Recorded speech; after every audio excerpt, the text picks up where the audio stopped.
আমার পক্ষ থেকে আমরা চাচ্ছি যে ইসলামিক যে শাসন দেশে প্রতিষ্ঠা হোক, ইসলামের আইন অনুযায়ী চলুক দেশ। আসলে আমাদের চারটা উদ্দেশ্য।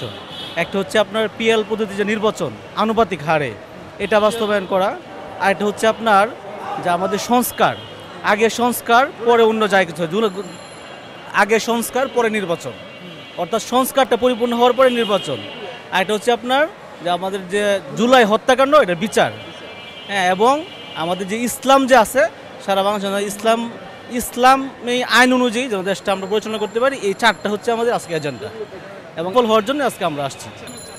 পেয়ার পদ্ধতিটা চাচ্ছে এই জন্যই, কারণ পেয়ার পদ্ধতি হচ্ছে আপনার এমন একটা পদ্ধতি, এইটার মাধ্যমে যদি আমরা নির্বাচনে আমরা যদি সংসদটা গঠন করি, সেই ক্ষেত্রে স্বৈরাচার আর হয়ে ওঠা কখনো সম্ভব না। RICL TMX, যুগের পর যুগ স্থাপনা থাকে মজবুত। এর কারণ হচ্ছে একটা দল যদি 40% ভোট পায়, তার সংসদ আসন থাকবে 40%, বা আমরা যদি হিসাব করি 80টা, হ্যাঁ, আর একটা দল পাইছে 10%, তার আসন থাকবে 20টা। তো এই 40% যে আসনটা পাইলো, সে চাইলেও আর স্বৈরশাসন হয়ে উঠতে পারবে না, কারণ 20% তাকে দমায় রাখবে, অথবা তাদের সমন্বয় করে দেশটাকে চালাইতে হবে। এই জন্য আমরা পেয়ার পদ্ধতি চাচ্ছি। আসলে এটা তো হচ্ছে আপনি যে প্রশ্ন করছেন যে কেমন হতে পারে, সামনে কি হবে, এটা তো সময় বলে দিবে। তবে আমরা চাচ্ছি সেটা হচ্ছে আগে হচ্ছে সংস্কার এবং বিচার, তারপর নির্বাচনে আমরা কোনো তাড়াহুড়ো করতে চাচ্ছি না।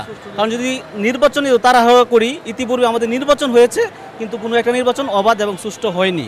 এজন্য আমরা চাচ্ছি যে নির্বাচন যেটা হবে সেটা যেন অবাধ এবং সুষ্ঠু নির্বাচন হয়, এই জন্য সংস্কারটা খুব জরুরি। আমরা তো এটা অবশ্যই চাচ্ছি যে জুলাই যে ঘোষণাপত্রটা, এটা যেন নির্বাচন আগেই হোক। এটা আমি ইতিপূর্বে বলছি যে নির্বাচনটা আমাদের জন্য, নির্বাচন থেকে আরও বেশি জরুরি সংস্কারটা। তো জুলাই বিপ্লব যারা, এরা কিন্তু দেশের জন্য বড় একটা অবদান রাখছে, তো আমরা তাদেরকে কখনো অস্বীকার করতে পারি না, এটা হয় না। এজন্য আমরা চাই তারা যে অবদানটা রাখছে তাদের স্বীকৃতি রাষ্ট্র দিয়োগ, তাদের স্বীকৃতি যেন জনগণ দেয়। আমরা অবশ্যই তাদেরকে সবসময় সমর্থন করি, বিশেষ করে ইসলামী আন্দোলন তাদের পাশে আছে ইনশাল্লাহ। আমাদের আমিরের নির্দেশ হচ্ছে আগে সংস্কার তারপর নির্বাচন, যে আগে বিচার হবে এরপরে নির্বাচন।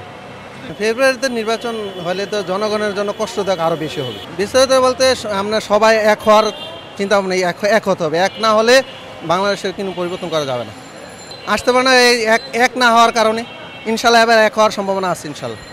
আজকের এই সমাবেশ থেকে এই দেশে যাতে ইসলামী রাষ্ট্র প্রশাসন হয়, এই ধরনের একটা চিন্তা চেতনা নিয়ে আমরা এখানে আসি। আমাদের শায়েখ চরমনার পক্ষ থেকে যে ঘোষণা আসে, এই ঘোষণার উপর আমরা অটল অবিচল।